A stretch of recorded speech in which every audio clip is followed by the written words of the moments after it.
It was a quiet Saturday morning in Chicago, the kind of morning where the city feels alive but slow, and the streets are bathed in the soft golden light of early spring.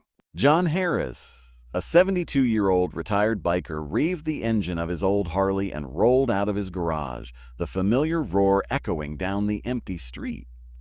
He wasn't in a hurry. John had learned over the years that life's best moments often came when you least expected them. John had spent most of his life on the road, traveling coast to coast, chasing freedom, and testing the limits of his bike. But now, after decades of adventures, his world had shrunk to simple routines: morning coffee at the corner diner, a brief ride through the city streets, and afternoons tending to his small garden. As he approached the downtown area, John noticed a commotion near a busy crosswalk. A little girl, no more than 7 or 8, was standing near the curb holding a pink backpack. She looked frightened, her eyes darting nervously at the traffic and the people rushing by. Instinctively, John slowed down. His years of experience, not just on the road but in life, told him that something was wrong. "Hey, kiddo," he called, easing his bike to a stop beside her. "Are you okay?" The girl flinched but didn't answer. John could see her trembling. Her small hands clutched the straps of her backpack tightly, and she was looking over her shoulder like she was being followed. Without hesitation, John put his Harley in neutral, hopped off, and crouched down to her level. "It's all right," he said gently. "My name's John. Can you tell me your name?" "Oi, Emily," the girl whispered, her voice barely audible. "Emily, listen, I'm going to help you, okay? Can you walk with me?" Emily nodded hesitantly. John extended his hand, and she took it, clutching it like it was a lifeline. Moments later, John noticed a man across the street, trying to approach them. He was moving quickly, eyes fixed on Emily, and John could sense danger immediately. His heart pounded, not from fear of confrontation, but from the need to protect. John's voice was firm now. "Emily, stay close. Don't let go of my hand.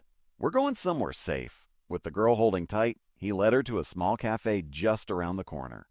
Inside, the warmth of the cafe and the smell of fresh coffee created a safe cocoon.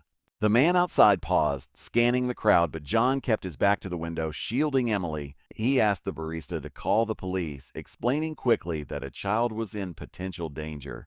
The barista, an older woman with a kind face, nodded and immediately picked up the phone. While waiting, John knelt beside Emily, offering small words of comfort. "You're safe now, Emily. No one's going to hurt you here."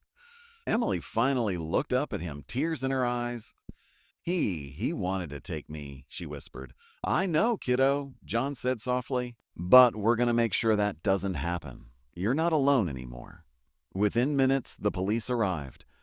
Emily told them what had happened, pointing to the man who was still outside, watching them from across the street. Officers moved quickly to apprehend him, and it became clear that Emily had narrowly escaped a serious danger. Once the situation was under control, one of the officers approached John. "Sir, you did exactly the right thing. You kept her calm, protected her, and got her to safety. We can't thank you enough." John shrugged, trying to downplay it. "I just did what anyone would do," he said quietly. But inside, he felt a deep sense of fulfillment. This wasn't about glory or recognition.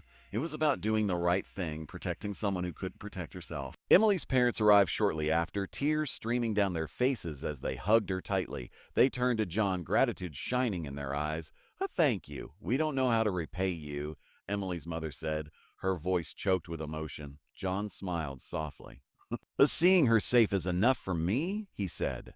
As he walked back to his Harley, Emily waved and John waved back. Sitting on his bike, he felt a warmth he hadn't realized he was missing, the kind of feeling that comes from knowing you've made a real difference in someone's life. Riding away, John reflected on the day. Life had given him freedom, adventure, and 1,000 roads to travel. But the best journey of all was the one where he could protect, help, and touch someone's life. In a city of millions, sometimes it takes just one person to make all the difference. And for John Harris, a retired biker with a weathered face and kind eyes, that difference was Emily, a little girl whose life he had changed forever. Because at the end of the day, heroism isn't about fame or fortune. It's about the quiet moments, the choices that matter, and the courage to stand up when someone needs you most.